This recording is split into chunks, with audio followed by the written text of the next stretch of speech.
Good morning, students. Today's topic is spotters. So you know that the spotters, you have to identify different types of things. Each one you have a 1 mark.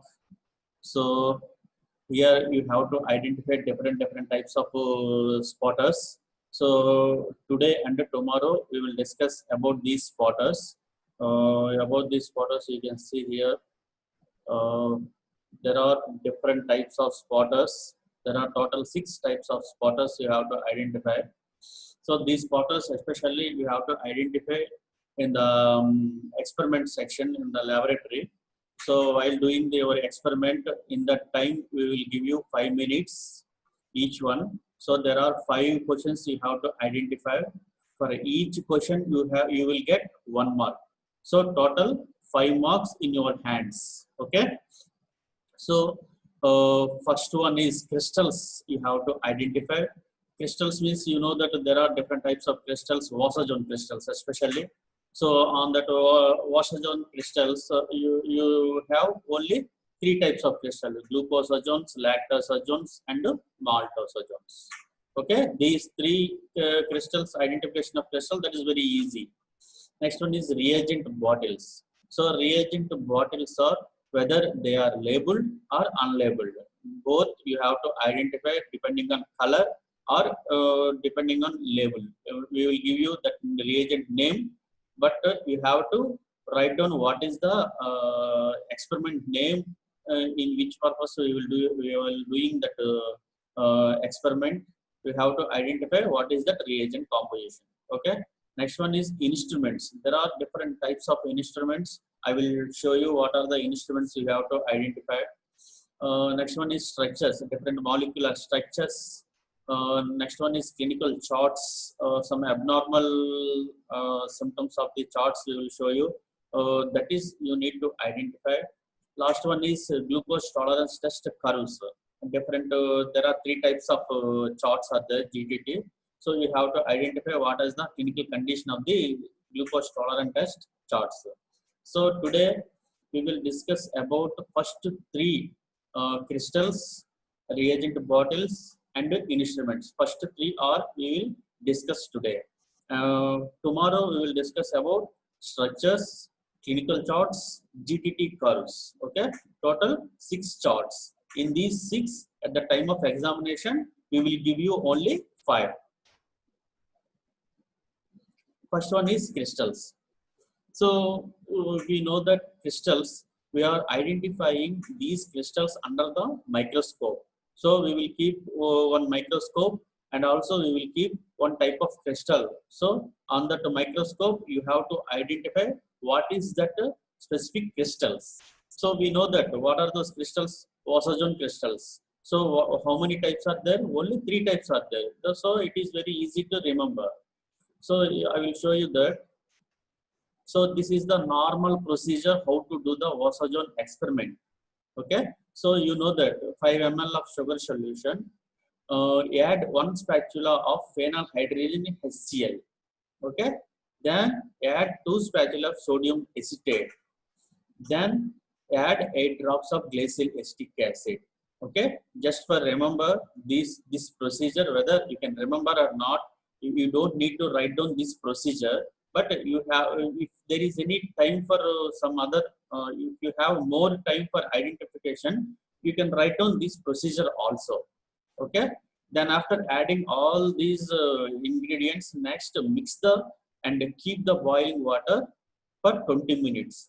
After keeping the 20 minutes, we will get a specific crystals. Okay. So here, while cooling in the beaker, you can see there are 3 types of 3 test tubes. Okay, 3 test tubes. In that 3 test tubes, 2 are formed yellow colored crystals, but 1 is not formed. Okay, in the first tube we are adding sugar solution glucose. In the second test tube sugar solution we are added fructose. In the third test tube we are added sucrose solution. Okay, sucrose solution. So first 2 is positive, last one is negative. Why it is? So A wasserjohn test is positive for reducing sugars. Okay, glucose and fructose are reducing sugars. So wasserjohn test is positive for reducing sugars. Here sucrose is non-reducing sugar. Sucrose is non-reducing sugar. So wasserjohn gives a negative test. Okay. So here you can identify this microscopic structure crystal. So here, what is this? Here I am giving you one clue. It is a broomstick. Okay. So what are the crystals that gives a shape of the broomstick? Glucosazone. Okay. So this is broomstick or needle shaped yellow colored crystal. Broomstick or yellow needle shaped yellow colored crystal. What you are observed, first you have to write down that point. So under the microscope, you are observing that broomstick or needle shaped yellow colored crystal. Then you have to write down in which to which solution that gives broomstick or needle shaped crystal. That is glucose solution. Okay. So it is a glucose wasserjohn. Glucosazone. Okay. Glucose is a monosaccharide. Glucose is a monosaccharide and also reducing sugar. Glucose is a monosaccharide and reducing sugar. So this is the procedure. Glucose solution on boiling with the phenyl hydrogen HCl reagent produces yellow colored crystal. This is common for all wasserjohns. Okay. This is the first crystal identification. Second one is, this is another type of crystal. I will give you one clue.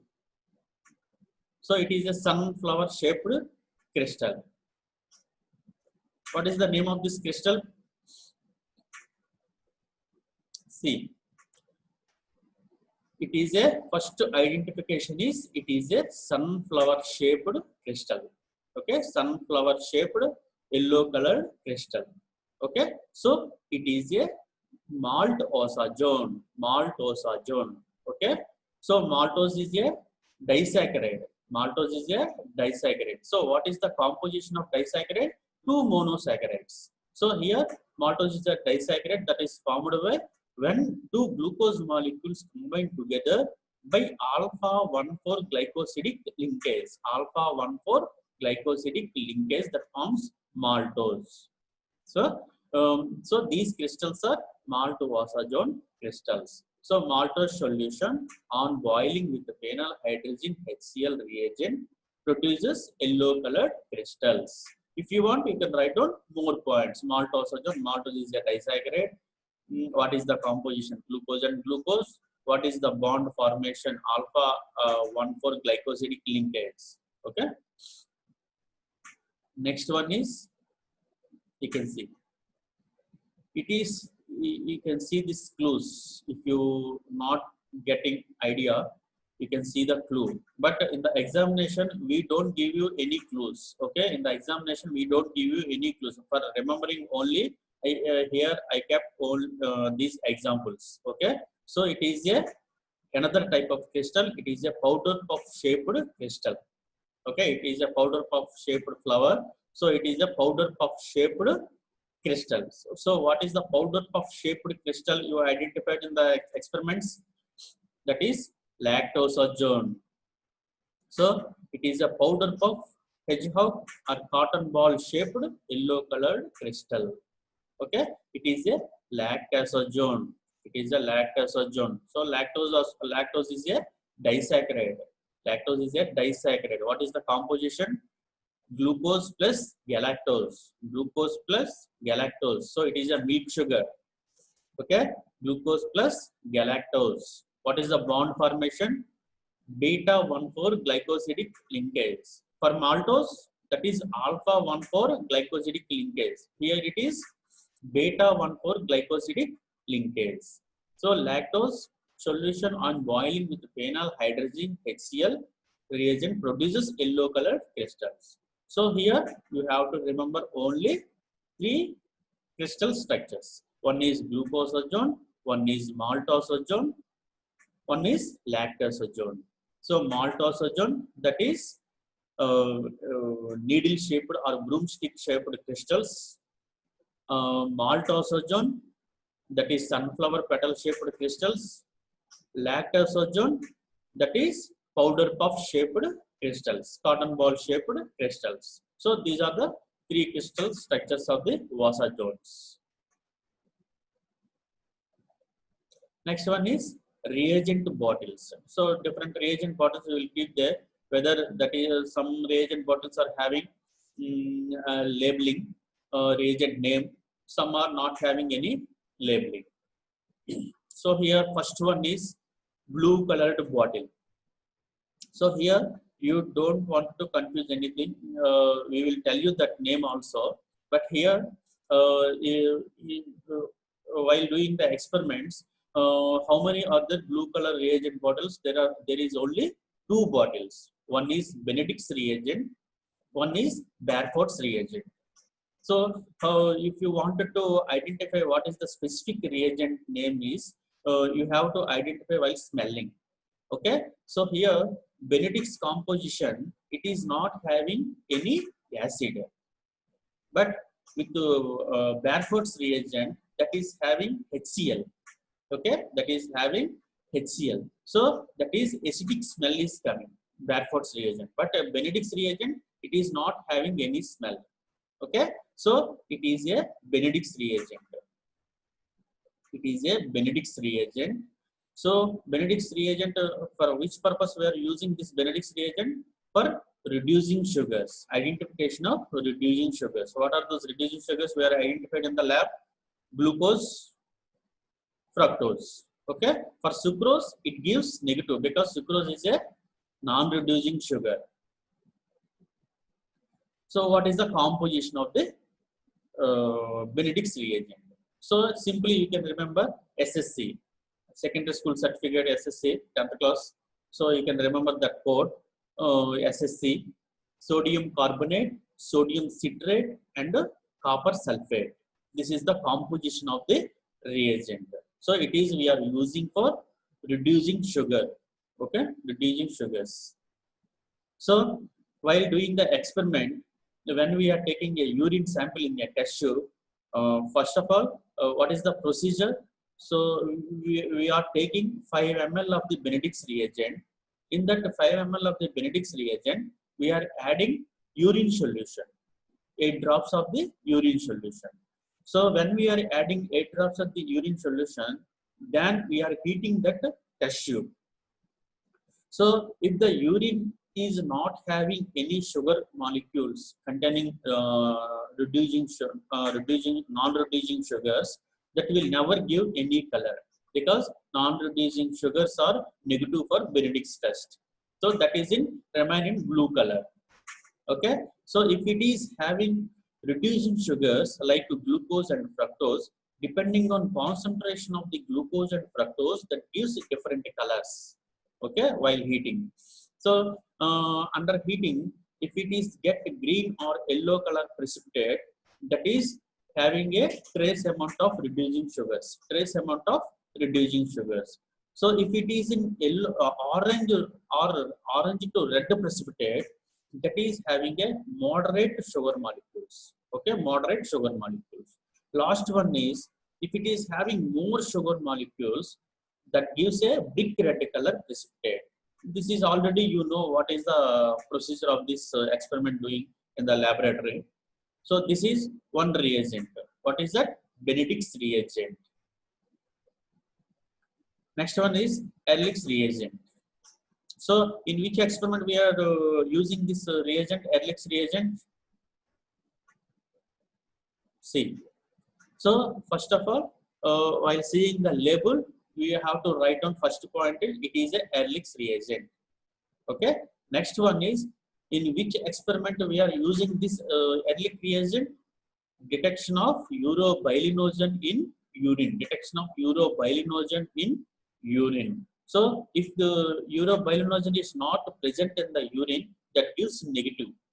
So if the urine that is containing urobilinogen means that gives positive reaction. So urobilinogen when it is produced in the urine, while hemolytic jaundice. when we are suffering with the hemolytic jaundice, more urobilinogen that is released into the urine. Okay, that. So what is the composition? Reagent name. So here reagent name is dimethyl amino benzaldehyde. What is the reagent name? Dimethyl amino benzaldehyde. So here test procedure. So here we have to do this experiment on with the fresh urine sample. Okay. So here 5 ml of a fresh urine sample we are collecting. Then we are adding 1 ml of the Ehrlich reagent. 1 ml of the Ehrlich reagent. Then mix and allow to stand for 5 minutes. So in that 5 minutes, that reaction that is takes place, that gives red color. Okay, that gives red color observation. So if it is red color, that means that detection of urobilinogen that is present in the urine. Okay, this is about Ehrlich reagent. Next reagent name is Faucett reagent. Okay, next reagent name is Faucett reagent. What is this? So first point you have to write down, this is Faucett reagent. Next, it is we are using in the identification of bile pigments in the urine. Okay, so what are the bile pigments? Bilirubin and biliverdin. Bilirubin and biliverdin. These are the bile pigments. So when these bile pigments are present in the urine, with the using of a Faucett reagent, we are getting positive result. Okay. So what is the composition of the Faucett reagent? What is the composition? 10% ferric chloride in 25% trichloroacetic acid. So you have to remember by heart these reagent names. This is somehow difficult to remember, but we have to write down this composition. What is the 10% ferric chloride in 25% trichloroacetic acid? This is the composition of the Faucett reagent. So what is the test procedure? What is the test procedure? So we have to take 5 ml of urine sample. In that we are adding barium chloride and saturated ammonium sulfate. So when we are adding barium chloride and saturated ammonium sulfate, immediately barium chloride that is converted to barium sulfate. Barium chloride that is converted to barium sulfate, and this barium sulfate this absorbs more bilirubin. Okay, barium sulfate, this absorbs more bilirubin, whatever bilirubin present in the urine. Okay, then that forms a precipitate. So urine sample containing in precipitate that is containing in the urine sample. Then after we have to filtrate that solution. So precipitate that never filtered into the test tube. So precipitate that is precipitated in precipitate that is present in the filter paper only. Okay, precipitate that is never filtered. Then after that the precipitate that present in the filter paper, then we are open. Then we are open that filter paper. Then you can observe easily that precipitate that is light yellow color. Okay, precipitate on filter paper that is light yellow color. Then after on that filter paper we are adding this Faucett reagent, 1 or 2 drops. Then after drying we will observe that green color, bluish green color we will observe. Then after drying, okay, if it is greenish blue color, that is, indicates that urine containing bile pigments. Okay, that urine containing bile pigments. So this is about overall Faucett reagent. So here we have, these are the reagents you have to remember. One is, what is that? One is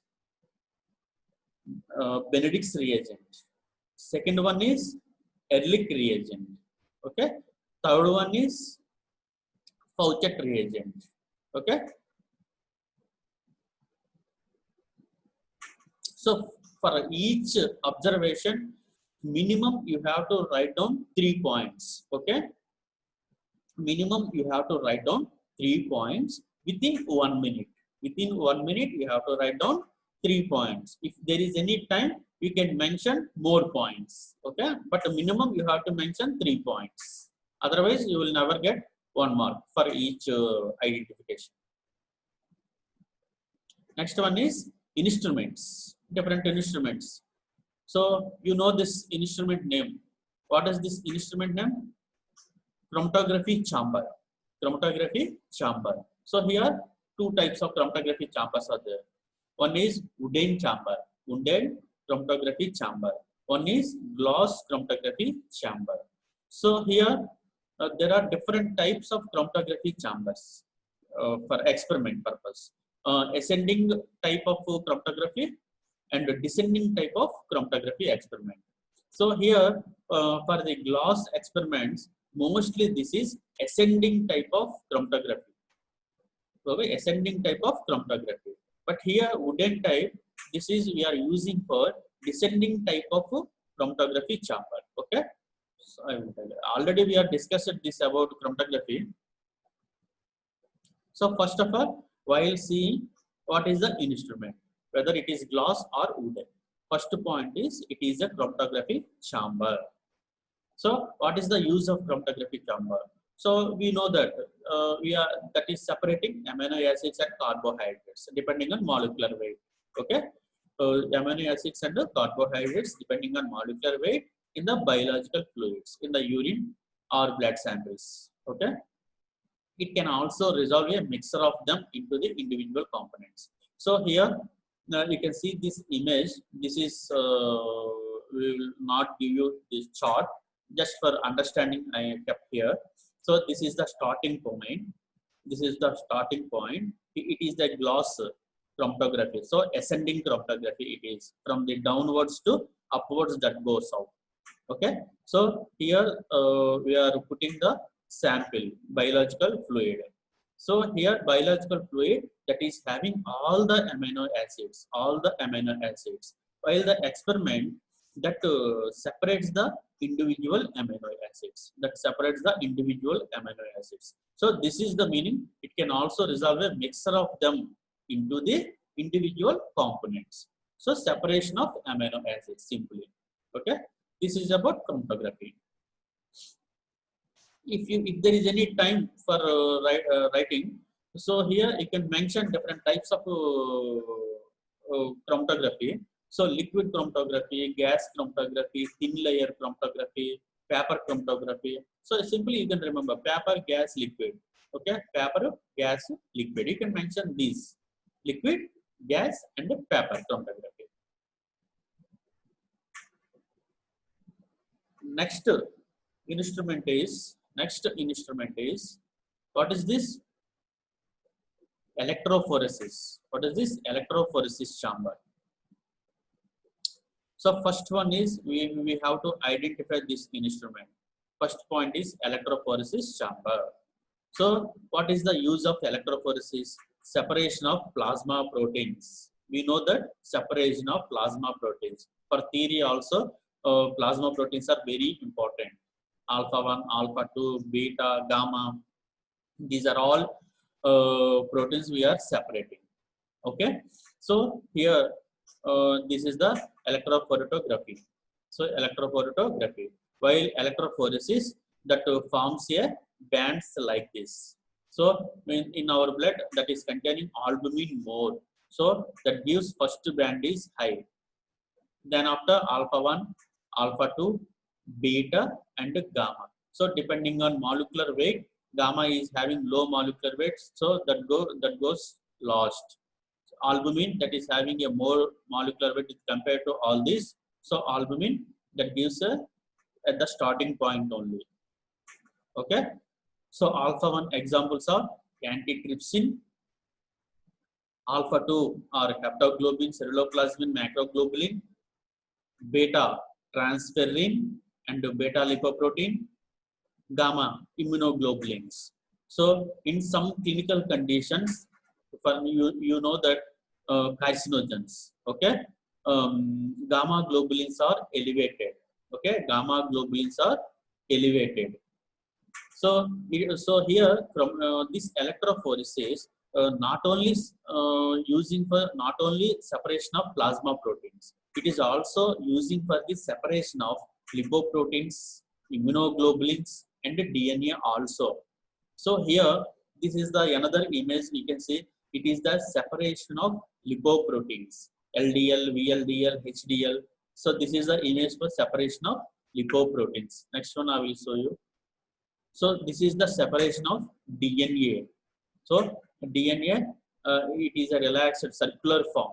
So it is a low mobility. Next one is linear DNA. Okay, straight DNA. It is having a moderate mobility. Next one is superhelical form. Superhelical form. So it is having a high mobility. Okay, just this image we will not give you. Just we will give you the electrophoresis image only. You have to identify, and you can write down these 3 points. Okay. Next one is, what is this instrument? This is the urinometer. First thing you have to identify, this is the urinometer. So in that time we will give you different types of urine, concentrated urine or diluted urine we will keep here. So then you have to identify that what is the specific gravity that is representing there. Okay. So here it is using for the identification of specific gravity of the urine. Identification of specific gravity of the urine. So here normal specific gravity is 1.003 to 1.030. Okay, normal specific gravity is 1.003 to 1.030. So urinometer scale is 1 to 1.0002 to 1.060. You can see that urinometer already we shown that urinometer. So at that time you already identified this urinometer scale. That value is 1.0002 to 1.060. So it is high in diabetes mellitus. So because in the urine sample that is containing more sugar molecules. So in the diabetes mellitus, showing high specific gravity. In the kidney problems, if there is any kidney problems, more water that is released into the urine. So that is diluted urine. So when there is a diluted urine, specific gravity is reduced. Okay, specific gravity is reduced. So at the time of identification, you have to see that whether it is concentrated urine or diluted urine. Okay. So along with that, you have to write down what is the exact value of the specific gravity also. Okay. So that is about, first we discussed about different types of crystals. Next is we are discussed about different types of reagent bottles. Next one is different instruments. What are those? Again, I will show you once.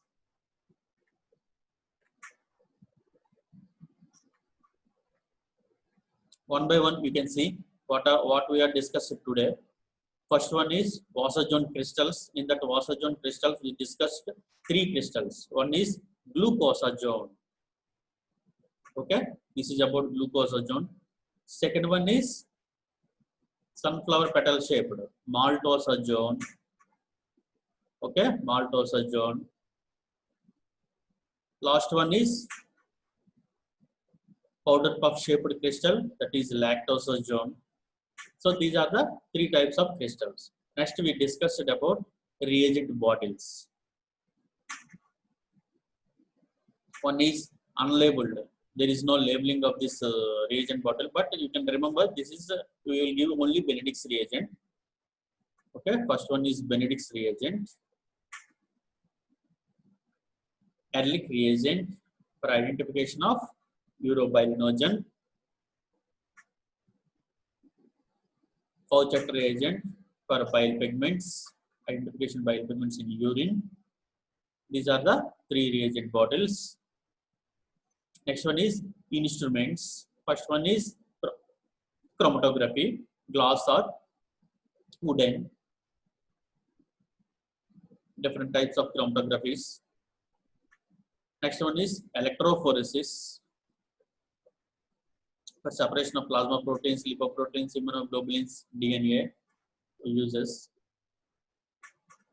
Next one is urinometer for identification of specific gravity of the urine.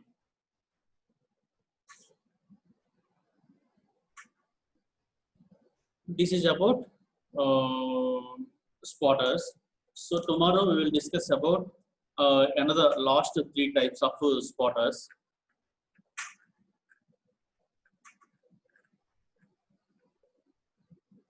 Last three types. Tomorrow we will discuss about different structures of the molecular structures, different clinical charts, abnormal symptoms. I will show you that clinical charts, and GTT curves, glucose tolerant test curves also we will discuss tomorrow. So today you can read about these three crystals. It will take just only 15 minutes to 20 minutes for remembering. So if you remember, you will get 5 marks on your hands. Okay. So today you can read it, crystals, reagent bottles, and instruments. Okay. Thank you.